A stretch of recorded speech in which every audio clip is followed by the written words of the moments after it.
So why still thinking about, from a scientific point of view, about e-voting systems? Well, let's recall the rules in voting. We have first the eligibility. So every person eligible to cast a vote should be able to vote it, and only one vote per voter. Okay, so the system should be built such that this property is guaranteed. Then we have further properties like privacy, receipt-freeness. A vote should not be possible under no circumstances that the vote can be linked back to a voter. And on the other hand, a voter, he or she should not be able to prove how he or she voted, because otherwise it could be put under pressure. The accuracy. Votes at the end should not be altered, should not be removed or inserted. I mean, that votes have been inserted quite recently. This is something which can happen, to my knowledge, also with systems which are not electronically. Okay, so this is an issue, and if we have e-voting systems, it's still an issue, and we have to be sure that no votes can be inserted which should not be there in the electronic ballot box. And if you have a participation of, let's say, 30%, as we have in, I'd say, in the average for polls, with elections we have maybe about, it raises towards to 50%. We have at least 50 to 70% of people who do not vote.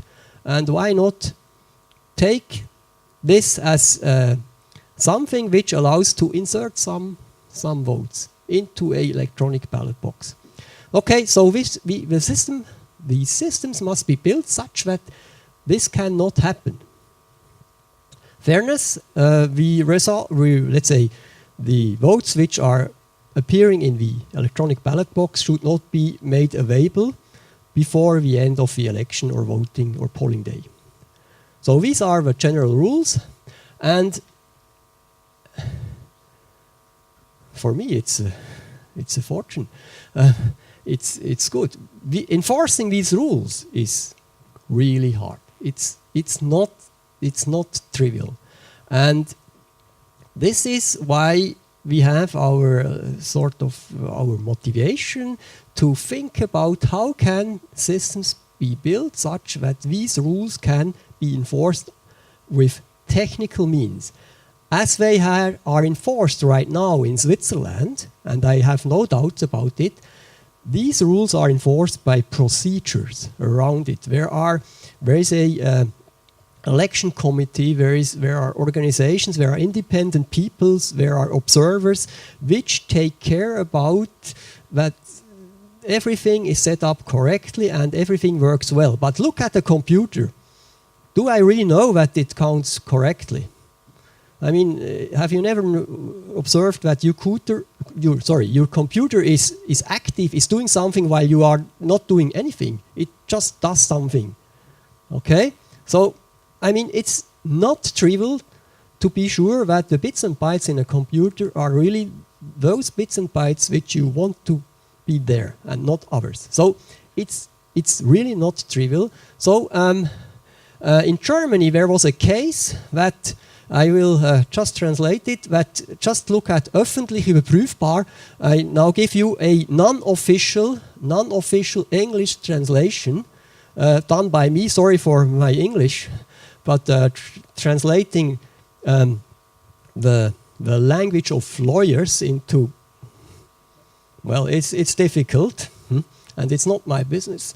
But what I want to say is the principle of, I also translated it, of the principle of publicness, something which, a word which does not exist, of an election or a referendum, is etc. You know it much better than myself, but the result should be publicly verifiable. So there should be, for everybody, it should be possible to convince every citizen that this is the final result, and this is correct, and is has not been, let's say, manipulated, and such that at the end everybody can trust in the result. So this is something I don't want to tell too much about. This is something which was going on in Germany. Okay, so and for us as a scientist or scientists, we raise the question: how can we guarantee these kind of properties and others by technical means, by cryptographic means? This is a challenge on which we are working. So, for instance, how can we enforce transparency? How can we make these systems such that we can see what is going inside the system, but not, of course, I'm not allowed to see what is the vote of my neighbor, for instance. Okay, so this is a challenge. So at the time being, the systems we have in Switzerland are somehow like a trust center. We have to trust how they are built. We have to trust how they are operated. And I personally trust these people. But how is it in 10 years' time, in 20 years' time? The scientific question is, can we build these systems in a different way such that we do not have to have that much trust in people who are operating it? Like, whatever they do, if they do something wrong, we would notice it. Currently, we would perhaps maybe not notice it. Okay, so and the lack of transparency is something which disturbs us, and we would like to come up with solutions where we can increase the transparency technically. Okay, so system transparency is one thing which we believe is a enforcement for these general voting rooms. The second enforcement we think should be in this line, that we have certain verifiability properties. For instance, each individual should convince him herself that her vote has reached the electronic ballot box, that it has not been that it did not go into the nirvana or whatever. The second thing is that things have been counted correctly, that all legal votes have been, or eligible votes have been counted, nothing has been forgotten, etc. And the third thing, which is really also an issue, is that only the votes are in the ballot box which should be there, and no others. Ballot box stuffing should not be possible. Okay, which happened even with systems which are not electronic based. So these are, let's say, the issues we are working on it, and it's from a technical point of view, it's a challenge. It's not trivial. Okay, and the e-voting community, but the scientists worldwide have solutions for part of these issues, but there is up to now no perfect solution which exists. But we are working on that. And I would like to mention something else. All these solutions work more or less well if we can trust the computer which we use to give our votes. But if you know probably very well, very often, or not very often, but sometimes we cannot trust our computer because there are viruses, there is malware on it. And this is another big issue where we have no solution so far. We have ideas, but this is the Achilles heel of e-voting systems. The ordinary computer, believe me or not, but this is a big problem. If you want to vote yes for something, but behind the scene the computer makes a no out of your yes, and it's encrypted such that you cannot see what has been encrypted, then your yes becomes a no in the ballot box and is counted differently. Your vote is counted not as you want it to be counted. Okay, so we call it the secure platform problem. It's a big problem. Okay, So, to conclude, what we like to achieve, and now we target Switzerland.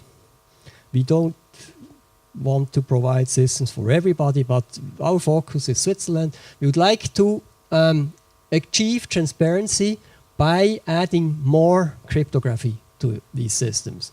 In order to get these systems open in the sense that we know what they do. Currently, systems which are deployed in Switzerland, we do not know what they really do. The specifications, the documentations are disclosed, it's not open, and we think that's something we do not, I personally, that's my personal opinion, I do not say that I want to see the source code, but I want to know what this thing does on the abstract level.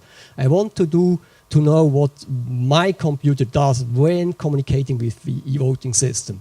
And if I know what my computer has to do in order to communicate, to follow a protocol, in principle, I'm able to rebuild it, and then I can trust my computer, that my computer does what it is intended to do. And this is the view of openness. In order to not need anymore to trust that these systems are operated by these procedures, if something goes wrong, I myself and everybody can detect it. So the key to this is to introduce well-known cryptographic techniques. There are a bunch of things which exist, and we work on this in order to integrate them into e-voting systems, and we do it by making experimental e-voting systems, and then our aim is a little bit to show it to people and raise the question, hey, would this be maybe interesting for you? That's a little bit our idea. Okay, this is was my conclusion. Thank you for your attention, and if there are questions, of course, I'm here trying to answer them. Thank you.